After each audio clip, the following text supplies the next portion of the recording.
luar biasa, Allah Akbar, yes. Pada kesempatan hari ini, saya akan menyampaikan dongeng dengan judul Bebek Pasir Lurus. Pada suatu hari, di sebuah kerajaan Pajajaran, Raden Mayakcakra dipersiapkan untuk menggantikan kedudukan ayahnya sebagai seorang raja. Raden Mayakcakra, tetapi ada sebuah syarat agar Raden Mayakcakra menjadi raja.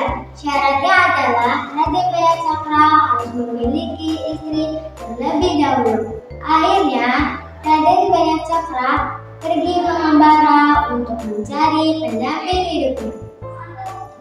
Raden Mayakcakra menyamar sebagai seorang rakyat jelata dan mengganti nama sebagai Kamandaka. Raden Kamandaka sampai di sebuah kadipaten Pasir Lurus yang dipimpin oleh Adipati Kandadaha, menyamar sebagai seorang rakyat jelata. Raden Kamandaka dan mengganti nama sebagai Kamandaka. Kedatangannya ke situ untuk menemui Dewi Ciptarasa, dan Raden Kamandaka ingin menemui Putri Dewi Ciptarasa akan terkabul. Pada suatu hari, Raden Kamandaka datang ke tempat Dewi Ciptarasa untuk menemui Dewi Ciptarasa. Tapi pertemuan itu dipergoki oleh kakak Ciptarasa. Dan akhirnya kakak Ciptarasa mengadu kepada sang adipati dan Raden Kamandaka dikejar-kejar oleh prajurit Adipati Kandadaha. Raden Kamandaka menceburkan diri ke sebuah sungai.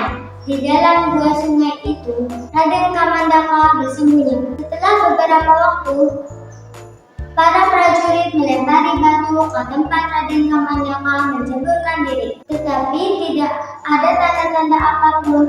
Para prajurit mengira Raden Kamandaka telah tewas, tetapi Raden Kamandaka masih hidup. Setelah itu, para prajurit pergi pulang untuk melaporkan kejadian itu kepada sang adipati. Sang adipati mendengar kabar bahwa Raden Kamandaka telah tewas. Sang adipati sangat senang dan tempat Raden Kamandaka menceburkan diri disebut dengan Kedung Pertahunan, sebelah barat 3 km kota Purwakarta. Raden Kamandaka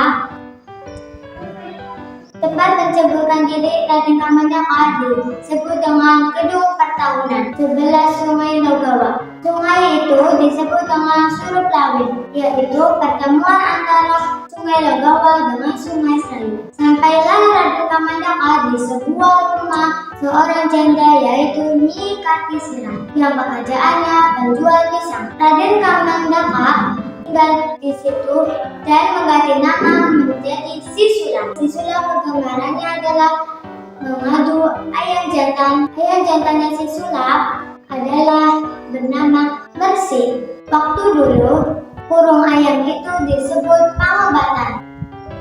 Sementara itu, di kerajaan Pajajaran, Raden Prabu Siliwangi rasa gelisah menunggu Kamandaka yang tak kunjung-kunjung pulang. Raden Kamandaka, ternyata berita tewasnya Kamandaka itu salah. Raden Kamandaka masih hidup dan ada di sebuah desa sebagai penyambung ayam. Mendengar berita tersebut, Adipati Kandadaha merasa murka dan akhirnya membuat sayembara untuk membunuh Raden Kamandaka. Raden Siliwangi mengganti nama Raden Mayakanta mengganti nama sebagai Raden Siliwangi. Raden Siliwangi diperintahkan untuk membunuh Raden Kamandaka. Mereka saling tidak mengenal satu sama lain. Raden Kamandaka mengira Raden Siliwangi hanyalah orang biasa, tetapi ternyata Raden Siliwangi itu adik kandungnya sendiri. Setelah Raden Kamandaka dan Raden Siliwangi mengeluarkan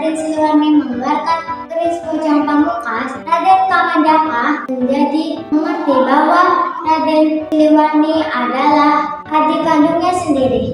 Raden Kamandaka dan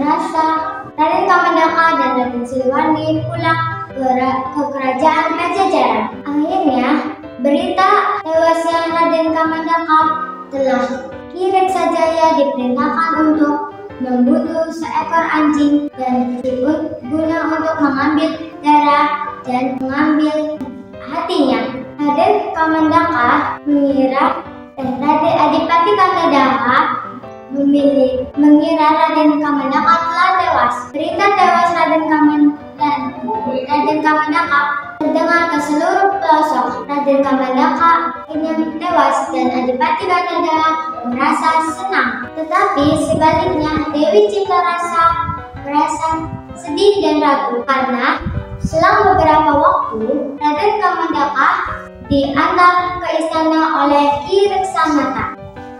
Dan akhirnya Raden Kamandaka diantar pulang ke sebuah kerajaan Pajajaran. Akhirnya menjelang peresmian pergantian tahta kerajaan, banyak blabur dipersiapkan untuk menggantikan kedudukan ayahnya sebagai putra mahkota. Demikian yang saya dapat sampaikan. Wassalamualaikum warahmatullahi wabarakatuh.